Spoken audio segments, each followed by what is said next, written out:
Hello everyone, चलिए आगे बात करते हैं प्रिपरेशन की। जो लास्ट वीडियो में असाइनमेंट तक ही हम उसमें डिस्कस कर पाए, टेक्निकल ग्लिच की वजह से वीडियो रुक गई थी, तो उसके बाद हम इस पार्ट में डिस्कस करने वाले हैं। तो अभी तक हम लोगों ने हैलो अल्केन बनाने के दो मेथड्स देखे हैं, from alkane and from alkyne. अब तीसरा मेथड आज डिस्कस करना है हमें, वो है फ्रॉम एल्कोहल्स। तो एल्कोहल के साथ बहुत सारे तरीके हैं।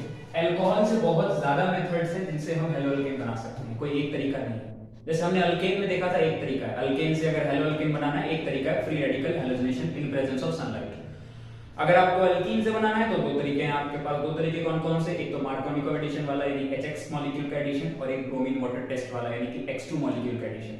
वो दोनों आप लोगों ने डिस्कस कर लिया, हम लोगों ने डिस्कस कर लिया, उसको समझ लिया है। लेकिन उनमें सिर्फ दो ही मेथड है। एल्कोहल के अंदर दो तीन नहीं, बहुत सारे मेथड्स हो सकते हैं। तो हम एक बार पहला मेथड देखते हैं, काफी इंपॉर्टेंट है, जिसकी मैकेनिज्म भी हम लोग जीओसी में डिस्कस कर चुके होंगे। तो वो एक मेथड देखेंगे। उसके बाद जितने भी बाकी मेथड्स हैं उनको एक बार देख के याद रखना है। तो सबसे पहला जो मेथड होगा अल्कोहल वाले में, वो पहला मेथड जो होगा उसको मैं लिखता हूं फ्रॉम HX, या ऐसे लिख सकते हैं बाय न्यूक्लियोफिलिक सब्स्टिट्यूशन, ताकि हमें याद रखने में आसानी हो। न्यूक्लियोफिलिक सब्स्टिट्यूशन की मैकेनिज्म हम लोग अच्छे से डिस्कस कर चुके हैं, इसीलिए मैं इस तरह से लिख रहा हूं, by nucleophilic substitution with HX molecule। तो HX मॉलिक्यूल की मदद से हम न्यूक्लियोफिलिक सब्स्टिट्यूशन अगर करवा देंगे अल्कोहल में, तो हेलो अल्केन बन जाएगा। बड़ा सिंपल है, क्या करना है, ROH होता है अल्कोहल, आप जानते हैं, कार्बन की चेन पे OH फंक्शनल ग्रुप। अल्कोहल की तो प्रिपरेशन भी समझ चुके हैं हम लोग। अगर आप इस चीज को HX के साथ रिएक्ट करा दो, हेलोजन एसिड जो भी हम लोगों ने मार्कोनिको एडिशन में भी दिया था, HCl HBr वगैरह, अगर रिएक्ट करा दो तो आपको पता होना चाहिए कि HX मॉलिक्यूल में H+ और X- होता है। ये जो X- है, इट इज अ न्यूक्लियोफाइल। ये जो है एक न्यूक्लियोफाइल होता है, और अल्कोहल के ऊपर ये अटैक करके एक न्यूक्लियोफिलिक सब्स्टिट्यूशन कर सकता है। न्यूक्लियोफिलिक सब्स्टिट्यूशन करेगा तो होगा क्या, ये होगा RX बन जाएगा। मतलब क्या किया इस न्यूक्लियोफाइल ने, इसके ऊपर अटैक करके OH को रिप्लेस कर दिया। मतलब इस पूरी रिएक्शन अगर आप देखेंगे तो OH को हटा के, OH- को हटा के X- लगा दिया, तो ROH का क्या बन गया, RX, जो कि हेलो अल्केन होता है। और ऑब्वियसली जो OH- निकला वो H+ के साथ कंबाइन करेगा, तो बाय प्रोडक्ट में आपको H2 तो मिलेगा ही मिलेगा। ठीक है, तो इस रिएक्शन को न्यूक्लियोफिलिक सब्स्टिट्यूशन कहते हैं, आप जानते हैं।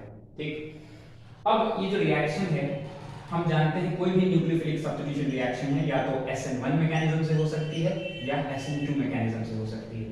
ठीक, लेकिन आपको इस बात में बता दूं, ये वाली रिएक्शन अगर आप अच्छे से याद रखना चाहते हैं और नहीं चाहते हैं कि किसी तरह का कंफ्यूजन हो, तो एक ही बात याद रख लीजिए, ये रिएक्शन हमेशा SN1 मैकेनिज्म से होगी। मैं रिपीट करता हूं, कोई भी न्यूक्लियोफिलिक सब्स्टिट्यूशन SN1 से भी हो सकती है, SN2 से भी हो सकती है।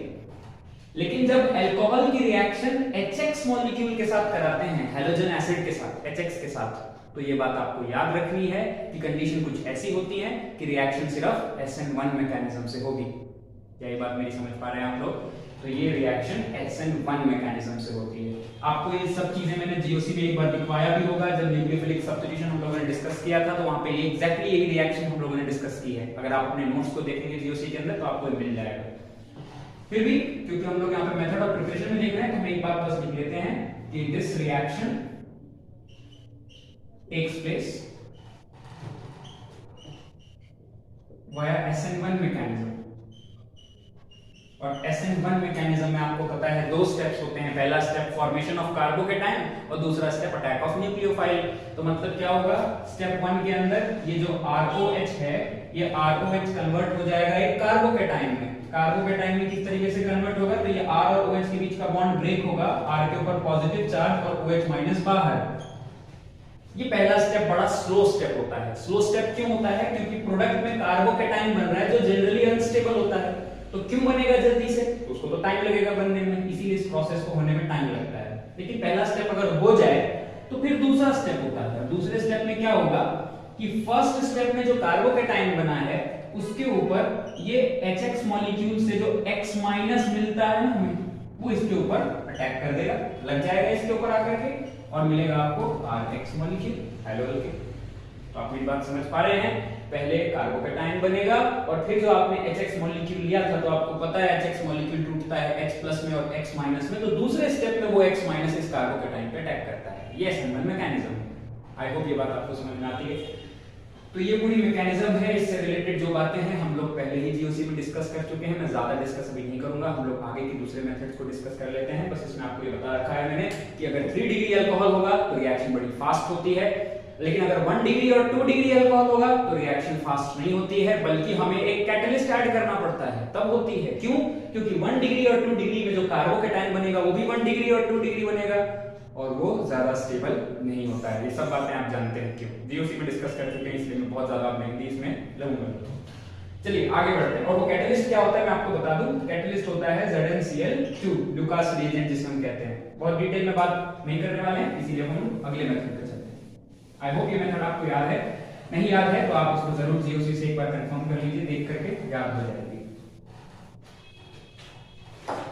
इसके पहले कि मैं आगे की बढ़ूं, नेक्स्ट मेथड बताऊं, कुछ बातें और डिस्कस कर लेते हैं, कि कुछ क्वेश्चंस कर लेते हैं। ठीक है, ये 3 क्वेश्चन हैं, इन तीनों क्वेश्चन को एक बार देखते हैं। ये तीनों अल्कोहल आपको दिख रहे हैं, ये वाला अल्कोहल 1 डिग्री यानी प्राइमरी, 2 डिग्री यानी सेकेंडरी और 3 डिग्री यानी टर्शियरी अल्कोहल। तो ये तीनों अल्कोहल है आपके पास, तीनों में प्रोडक्ट अगर बनाने के लिए कह रहे हैं तो आप देख सकते हैं 1 डिग्री और 2 डिग्री के साथ हमें कैटलिस्ट भी लेना पड़ता है और 3 डिग्री में बिना किसी कैटलिस्ट के भी रिएक्शन हो जाती है।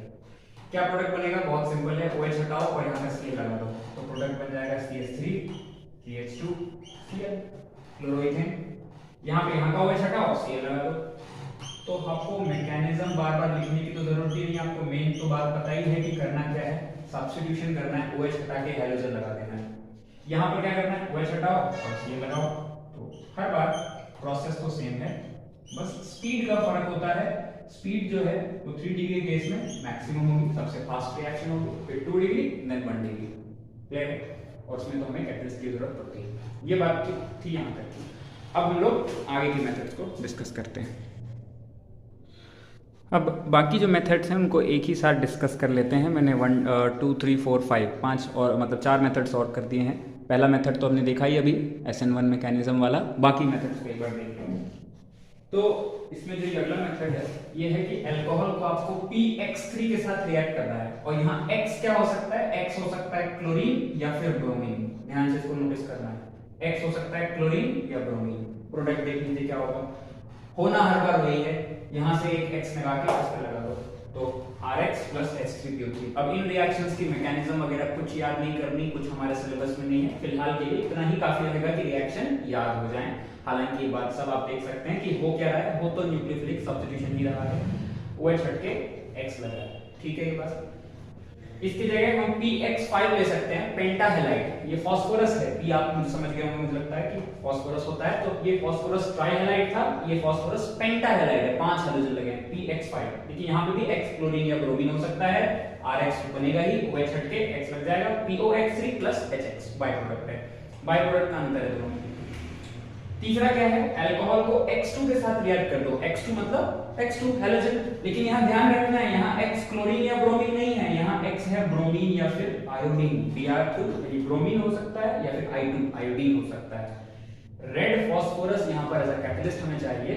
रेड फास्फोरस, आपको पता है फास्फोरस के 3 इलेक्ट्रोड होते हैं, रेड, व्हाइट एंड ब्लैक, तो यहाँ पर हमें रेड फास्फोरस चाहिए। रेड फास्फोरस की प्रेजेंस में रिएक्शन कराएंगे, बड़ा सिंपल है, OH हटा के RX लगा देना, बस ठीक है, इतना ही काम का है, बस इतना याद रखेंगे। और फिफ्थ मेथड क्या है, अल्कोहल के साथ Na सोडियम आयोडाइड या फिर पोटेशियम आयोडाइड कुछ भी यूज कर सकते हैं, इन प्रेजेंस ऑफ 95% H3PO4। 95% का मतलब ये है कि काफी कंसंट्रेटेड है, फास्फोरिक एसिड है H3PO4, तो ये यूज कर सकते हैं। तो आपको देखिए प्रोडक्ट क्या मिलेगा, OH हटा के दोनों में से आप Na लेंगे या Ki लेंगे, वहां पे I तो होगा ही, तो OH हटा के I लगा देना है और प्रोडक्ट मिल जाएगा RI। आई होप ये सारी बातें क्लियर होंगी। इसमें एक क्वेश्चन का आंसर हम लोग यहाँ समझ लेते हैं। एक क्वेश्चन जो बहुत इंपॉर्टेंट है, कई बार आया है, कई बार पूछा गया है, वो क्वेश्चन है कि यहाँ पर H3PO4 एक एसिड होता है, फास्फोरिक एसिड, तो क्या सल्फ्यूरिक एसिड भी ले सकते हैं? इसके ऊपर मैं एक बार क्वेश्चन लिख देता हूँ आपको पहले, फिर आप उसको नोट कर लें, फिर समझते हैं क्या है उसका आंसर। चलिए अब एक इंटरेस्टिंग पॉइंट है, इसको एक बार देख लेते हैं। तो ये जो NaI या फिर Ki वाली जो रिएक्शन है ना, इसमें हमने देखा कि 95% H3PO4 यूज कर सकते हैं। तो सवाल आता है कि क्या H2SO4 भी यूज कर सकते हैं, और अगर नहीं यूज कर सकते तो क्या वजह है, क्यों नहीं कर सकते? तो पहला तो आंसर है कि नहीं यूज कर सकते, H2SO4 यूज नहीं किया जा सकता। अब क्यों नहीं यूज किया जा सकता, उसी का आंसर मैंने लिख दिया है यहाँ पर, एक बार समझ लेते हैं। कह रहे हैं sulphuric acid which is H2SO4 of course can not be used, use नहीं कर सकते। इट इज बिकॉज क्योंकि H2SO4 is an oxidising agent. H2SO4 की एक प्रॉपर्टी होती है, एसिड तो है ही, अच्छा ऑक्सीडाइजिंग एजेंट भी है, ऑक्सीडाइज कर देता है चीजों को। तो it is a good oxidizing agent and it will oxidize I- into I2। आपको याद है ना, यहाँ पे हम लोग NaI या KI ले रहे हैं, सोडियम आयोडाइड। सोडियम आयोडाइड का मतलब क्या होगा कि जब ये ब्रेक होगा तो क्या मिलेगा आपको Na+ और I-। ये I- भी तो है न्यूक्लियोफाइल जो इसके ऊपर अटैक करके OH को हटा के खुद उसकी जगह लग जाएगा। लेकिन क्या हो अगर वो I- को I- ना रहने दिया जाए, उस I- को I2 में कन्वर्ट कर दिया जाए, I2 मॉलिक्यूल में, क्या वो अब न्यूक्लियोफाइल है? क्या उसके ऊपर नेगेटिव चार्ज है? नहीं है। तो ये जो सल्फ्यूरिक एसिड अगर हम यूज कर लेंगे ना H3PO4 की जगह, तो सल्फ्यूरिक एसिड क्या करेगा, बीच रास्ते में I- को I2 में कन्वर्ट कर देगा। वो कहां चल रहा था इसको रिप्लेस करने के लिए, वो खुद ऑक्सीडाइज हो गया I-। तो it will oxidize I- into I2, और एक बार I2 बन गया तो अब फर्दर तो आयोडाइड लगने का चांस ही नहीं है। तो क्या Ri मॉलिक्यूल फॉर्म होगा? नहीं होगा। अगर हमारा मकसद Ri बनाना है तो हमें ध्यान रखना पड़ेगा कि ये I- का ऑक्सीडेशन ना हो रिएक्शन के बीच में। और लेकिन अगर हमें सल्फ्यूरिक एसिड लेते तो हो जाता है, इसीलिए सल्फ्यूरिक एसिड नहीं लेना है। इस आंसर को आप अच्छे से नोट कर लीजिए इसी पॉइंट के साथ, कभी ना कभी आपको क्वेश्चन ऐसा देखने को जरूर मिलेगा, ये आंसर आपको वहां पे लिखना है। आई होप ये बात क्लियर हो गई होगी। ठीक है, एक लास्ट प्रोसेस है, अल्कोहल से ही है, डार्जन प्रोसेस। अल्कोहल से एक इंपॉर्टेंट प्रोसेस है डार्जन प्रोसेस, उसको देख लेते हैं। और ये है डार्जन प्रोसेस। तो डार्जन प्रोसेस में क्या कहा है कि अल्कोहल को SOCl2 के साथ आपको रिएक्ट करना है, और SOCl2 के साथ जब आप इसे रिएक्ट करेंगे तो RCl plus SO2 gas plus HCl gas बनेगी। नोटिस करना ये दोनों गैसियस है, तो प्रोडक्ट जैसे ही बनेगा RCl के साथ ये दो चीजें मिक्स ही नहीं होगी, ये दोनों चीजें तो गैस हैं, उड़ जाएंगी। ठीक है, यानी मिक्सचर में से इनको सेपरेट करना बड़ा आसान है, आपको प्योर RCl मिलेगा। और जैसी चीजें उड़ जाएंगी तो रिएक्शन फिर से फॉरवर्ड होगी ताकि दोबारा से बन जाए RCl2HCl, लेकिन वो बनती फिर से उड़ जाएंगी, तो बार-बार लीच एट लेयर प्रिंसिपल के हिसाब से रिएक्शन फॉरवर्ड होती रहेगी। तो इस रिएक्शन का फायदा ये है कि आप जितना अल्कोहल लेंगे सारा का सारा अल्कोहल RCl में कन्वर्ट हो जाएगा, यानी हेलोअल्केन में, क्लोरोअल्केन में कन्वर्ट हो जाएगा। इसीलिए यहां लिखा है एक्सेलेंट यील्ड। एक्सेलेंट यील्ड का मतलब, यील्ड मतलब जो आपको मिलता है प्रोडक्ट, काफी ज्यादा क्वांटिटी में मिलेगा। ऐसा नहीं है कि जितना अल्कोहल लिया उसका 50% कन्वर्ट हुआ, बाकी रिएक्शन इक्विलिब्रियम पे आके रुक गई, ऐसा कभी नहीं होगा। इसमें बहुत अच्छे से जितना अल्कोहल लेंगे सारा का सारा हेलोअल्केन में कन्वर्ट हो जाएगा, इसीलिए ये बेस्ट मेथड माना जाता है। हालांकि इसमें एक लिमिटेशन ये है कि आप क्लोरोअल्केन बना सकते हैं, बट वो बहुत अच्छे से बना सकते हैं। तो ये एक मेथड है डार्जन प्रोसेस, इसको भी समझ लेते हैं। अब दो नेम रिएक्शन है, फिंकलस्टीन और स्वार्ट्स रिएक्शन, उन दोनों को जल्दी से मैं उनकी इक्वेशन लिख देता हूं, उसके बाद हेलोरेन की प्रिपरेशन। चलिए, ये दो मेथड्स हैं, फिंकलस्टीन और स्वार्ट्स रिएक्शन। पहले इन दोनों को समझ लेते हैं। फिंकलस्टीन रिएक्शन में क्या करना है आपको, एक हेलोअल्केन लेना है। आप कहेंगे कि हेलोअल्केन तो बनाना है, तो हेलोअल्केन लेंगे कैसे? ले सकते हैं, एक हेलोअल्केन लेना है जिससे एक नया हेलोअल्केन बनेगा, यानी हेलोअल्केन से हेलोअल्केन बन सकता है। तो हमने क्या किया, एक हेलोअल्केन लिया, इसके साथ सोडियम आयोडाइड मिलाना है in presence of acetone. Acetone की प्रेजेंस में आपको NaI मिलाना है। ठीक है, क्या होगा इस केस में, ये I यहां लग जाएगा और X Na के पास लग जाएगा, एक्सचेंज कर देना है आयंस को, ये I है और ये इसके साथ। तो क्या मिलेगा आपको, आयोडोअल्केन। आयोडोअल्केन हर बार आयोडो ही मिलेगा क्योंकि NaI जब लेंगे तो उसमें तो I ही होता है, तो X हटा के क्या लगेगा, हर बार I लगेगा, चाहे R कुछ भी हो ये तो I ही रहेगा, प्लस NaX। लेकिन आप देखिए NaX के नीचे मैंने क्या लिखा है, इनसॉल्युबल इन एसीटोन। NaX ना एक आयनिक कंपाउंड है और एसीटोन एक कोवेलेंट कंपाउंड है, ये पोलर होता है, ये नॉन पोलर होता है। ठीक है, तो दोनों एक दूसरे में क्या डिसॉल्व होंगे? नहीं, like dissolves like, polar non polar में तो डिसॉल्व नहीं होता, इसीलिए हमने यहां पर एसीटोन लिया था। कई बार सवाल आता है क्यों लेते हैं एसीटोन, इसलिए क्योंकि हमें दो प्रोडक्ट मिलेंगे, उसमें जो बाय प्रोडक्ट होगा वो इनसॉल्युबल होना चाहिए ताकि हम इसको अलग से निकाल सके। और दूसरी बात, अगर वो इनसॉल्युबल होगा तो क्या होगा, नीचे जम जाएगा, प्रेसिपिटेट आउट हो जाएगा, तो उसको सेपरेट किया जा सकता है। और जैसे ही इसको हटाएंगे तो फिर से रिएक्शन फॉरवर्ड होने लगेगी, क्योंकि रिएक्शन का नियम है, लीच एट लेयर प्रिंसिपल ये कहता है कि जब भी आप प्रोडक्ट हटाते हो तो रिएक्शन और आगे होने लग जाती है फॉरवर्ड। तो आप जितना प्रोडक्ट कम करोगे रिएक्शन उतना फॉरवर्ड हो जाएगी। तो मान लीजिए कि कभी कभी रिएक्शन होते होते रुक जाए अचानक से, तो आप क्या करिए, NaX हटा दीजिए, वहां से कंटेनर में से NaX निकाल लो। NaX निकाल लोगे, रिएक्शन फिर से होने लग जाएगी।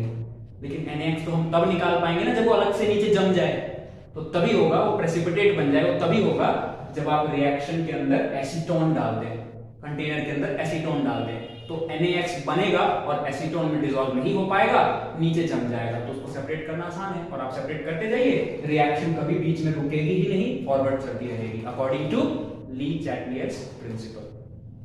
तो इसके ऊपर आ जाता है सवाल, तो आपको इसका आंसर याद रखना है कि NaX इज इनसॉल्युबल इन ट्राइएसीटोन या in acetone and therefore it can be easily precipitated out, due to which the reaction will keep moving forward according to Le Chatelier's principle. जो मैंने अभी आपको डिक्टेट किया है, इसको अच्छे से अपने नोटबुक में लिख लें इसके नीचे, ताकि आपको आगे कोई क्वेश्चन आए तो आंसर कर पाए। ये फिंगलस्टीन है, ठीक। अब आते हैं स्वार्ट्ज पे। स्वार्ट्ज रिएक्शन उसी के जैसा है, लगभग फिंगलस्टीन के जैसा है। फिर से क्या करना है, RX लेना है, हेलोनिकेन, और उसके साथ AgF सिल्वर फ्लोराइड। इसकी जगह मैं आपको बता दूं, आप SbF3 भी ले सकते हैं, आप COF2 भी ले सकते हैं, आप Hg2F2 भी ले सकते हैं। लेकिन एक बात सब में आप देख रहे हैं, फ्लोराइड कॉमन है, फ्लोराइड फ्लोराइड फ्लोराइड फ्लोराइड, कुछ भी लेना है, इनमें से आप कुछ भी ले सकते हैं। अगर आप ये करेंगे तो आपको प्रोडक्ट क्या मिलेगा, आपको मिलेगा RX प्लस AgF। फिर से एक्सचेंज कर दो, RF प्लस AgX, फिर से एक्सचेंज हो गया। इस बार आपको हर बार लेकिन क्या मिलेगा, फ्लोरोअल्केन। तो अगर आपको फ्लोरोअल्केन बनाना है तो स्वार्ट्ज करा सकते हैं, आयोडोअल्केन बनाना है तो फिंकलस्टीन करा सकते हैं। क्या ये बात क्लियर है सबको? आई होप ये क्लियर होगी। इतनी मेथड्स हैं हैलोअल्केन की प्रिपरेशन की। इन दोनों मेथड को ना हैलोजन एक्सचेंज मेथड भी कह सकते हैं। मुझे लगता है आपने सोच समझ लिया होगा क्यों। हैलोजन एक्सचेंज, हैलोजन्स एक्सचेंज हो रहे हैं भाई, X भी तो हैलोजन है, I भी तो हैलोजन है, वो क्या रहा है पूरी रिएक्शन में, इसका I इधर, इसका X उधर, एक्सचेंज हो रहा है। तो हैलोजन का एक्सचेंज हो रहा है, इसलिए हैलोजन एक्सचेंज रिएक्शन, चाहे वो फिंगलस्टीन हो चाहे वो स्वार्ट्ज हो, दोनों रिएक्शन को हैलोजन एक्सचेंज कहते हैं। और अब हम देखने वाले हैं प्रिपरेशन ऑफ हैलोरीन्स।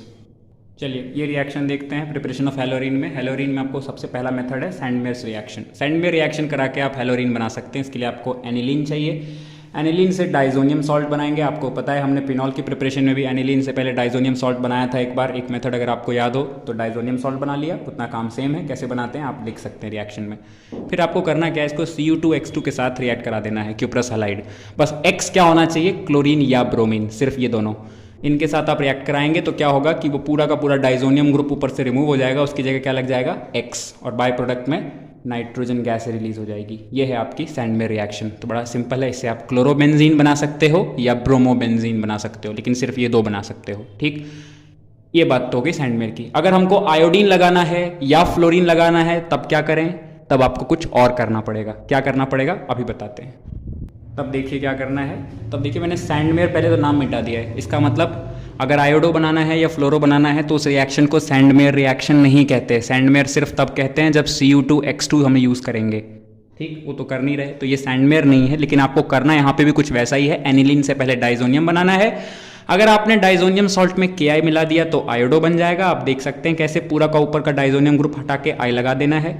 और अगर आपको फ्लोरो बनाना है तो फिर HbF4 के साथ हीट करना है, फ्लोरोबोरिक एसिड के साथ आपको इसे हीट करना है HbF4। तो क्या होगा, पूरा डाइजोनियम ग्रुप हट के फ्लोरीन लग जाएगा, तो फ्लोरोबेंजीन मिल जाएगा। तो ये दो तरीके हो गए, आयोडो के और अलग से फ्लोरो बनाने के। ये पूरी कहानी है। तो सैंडमेयर रिएक्शन हो गया, ये Ki वाली रिएक्शन हो गई, और ये HbF4 रिएक्शन हो गई, ठीक है। ये दूसरी और आखिरी मेथड है बाय इलेक्ट्रोफिलिक एरोमेटिक सब्स्टिट्यूशन। आपको पता है ये रिएक्शन जीओसी में ये भी डिस्कस कर चुके हैं हम लोग। इसमें करना क्या है, आपको बेंजीन के साथ हैलोजन लेना है। हैलोजन कौन सा, क्लोरीन और ब्रोमीन, वंस अगेन यही ले सकते हैं। इन प्रेजेंस ऑफ कैटलिस्ट आप एनहाइड्रस AlCl3 लेते हैं, आपको याद होगी हैलोजनेशन में कैटलिस्ट लिया जाता है। इसकी जगह आप आयरन इन डार्क ले सकते हैं या FeCl3 ले सकते हैं, कुछ भी ले सकते हैं, आपको ये कैटलिस्ट दिखे रहे हैं। होना क्या है, इलेक्ट्रोफिलिक सब्स्टिट्यूशन, जिसकी मैकेनिज्म आप जीओसी में समझ चुके हैं, तो मैं उस पर फिर से नहीं आऊँगा। बस आप ये रिएक्शन देख लीजिए। करना क्या है, X2 में से एक X निकाल के ब्रोमीन को मतलब बेंजीन के ऊपर लगा देना है। अगर बेंजीन पे पहले से कोई ऐसा ग्रुप लगा होता जो ऑर्थो पैरा डायरेक्टिंग होता तो हैलोजन या तो ऑर्थो पे या पैरा पे लगता। कोई ऐसा ग्रुप होता जो कि मेटा डायरेक्टिंग होता तो यह हैलोजन मेटा पे लगता। तो ये कहानी है, इलेक्ट्रोफिलिक सब्स्टिट्यूशन करवा के आप कर सकते हैं। तो दूसरा मेथड तो ये हमारे लिए पहले से हमने याद ही किया होगा जीओसी के अंदर। तो ये बातें खत्म। इसके साथ ही सारी मेथड ऑफ प्रिपरेशन हमारी समाप्त होती हैं हैलोअल्केन और हैलोअरीन की। अब नेक्स्ट वीडियो में हम लोग अमीन और ईथर की बात करेंगे, उसकी प्रिपरेशन की बात करेंगे। आज के लिए इतना ही। Thank you for today.